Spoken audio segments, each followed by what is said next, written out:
Yesus dan murid-muridnya berlayar di Danau Galilea menuju ke seberang. Dan akhirnya sampailah mereka ke daerah orang Gadara yang berada di seberang Galilea. Setelah mendarat, Yesus dan murid-muridnya pun berjalan menuju ke perkampungan. Sebelum sampai ke perkampungan, mereka harus melewati daerah pekuburan. Di pekuburan itu ada 2 orang yang dirasuki setan-setan. Mereka kelihatan dekil dan menakutkan. Mereka juga sangat berbahaya karena sering mencelakai orang yang lewat di situ. Seseorang yang dirasuki oleh setan-setan akan menjadi tidak terkontrol dan terkendali. Setiap tindakan yang dilakukan adalah atas dasar keinginan setan-setan yang merasuki tubuh itu. Setelah Yesus dan murid-muridnya mendekat, kedua orang yang dirasuki setan-setan itu mulai memperlihatkan gejolak kegelisahan. Sepertinya mereka mulai merasakan bahwa orang yang lewat ini bukanlah orang-orang biasa. Sebab orang-orang kebanyakan biasanya langsung menghindar kalau melihat kedua orang yang kerasukan ini. Yesus dan murid-muridnya semakin dekat. Kedua orang yang kerasukan itu pun seakan tidak mampu berbuat apapun. Setelah Yesus ada di hadapan mereka, keduanya bahkan tidak bisa menggerakkan kakinya. Mereka seperti kehilangan kekuatannya. Di hadapan Yesus tidak ada yang tersembunyi. Setan-setan yang merasuki kedua orang tersebut tidak dapat menutupi keberadaan dirinya lagi. Kalau selama ini setan-setan itu berhasil mengelabui dan memperdaya banyak orang.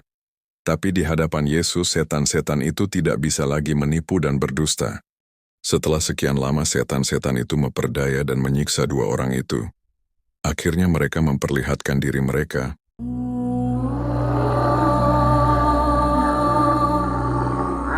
Apa urusanmu dengan kami, hai anak Allah? Adakah engkau kemari untuk menyiksa kami sebelum waktunya?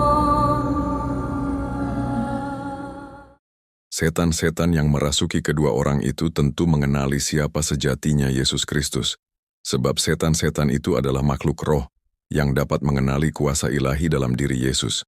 Selain itu dalam Wahyu 12 ayat 7-9 dijelaskan bahwa setan-setan itu tadinya adalah malaikat yang memberontak, dibuang dari sorga dan datang ke bumi untuk menyesatkan orang-orang. Karena tadinya mereka dari sorga, tentu mereka pasti mengenali siapa Yesus Kristus, Sang Firman yang telah menjadi manusia. Merasa kedoknya sudah terbongkar, setan-setan yang merasuki kedua orang tersebut meminta pada Yesus supaya menyuruh mereka masuk ke kawanan babi yang ada di sekitar situ. Dan Yesus mengusir setan-setan dari tubuh kedua orang yang dirasukinya. Dan setan-setan itu pindah ke kawanan babi yang ada di situ. Kedua orang itu sekarang sudah pulih. Setan-setan itu telah meninggalkan tubuh mereka. Yesus telah membebaskan mereka dari perbudakan setan-setan tersebut.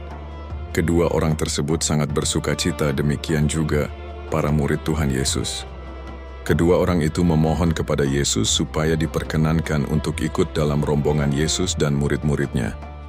Tetapi Yesus menyuruh mereka pergi dan berkata, "Pulanglah ke rumahmu dan ceritakanlah segala sesuatu yang telah diperbuat Allah atasmu." Kedua orang yang sudah pulih itu pun meninggalkan Yesus dan murid-murid. Mereka pun pergi mengelilingi seluruh kota dan memberitahukan segala apa yang telah diperbuat Yesus atas dirinya. Amin.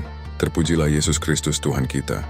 Dia memerdekakan yang terikat, menyembuhkan yang sakit, mencelikan mata yang buta, membangkitkan yang mati.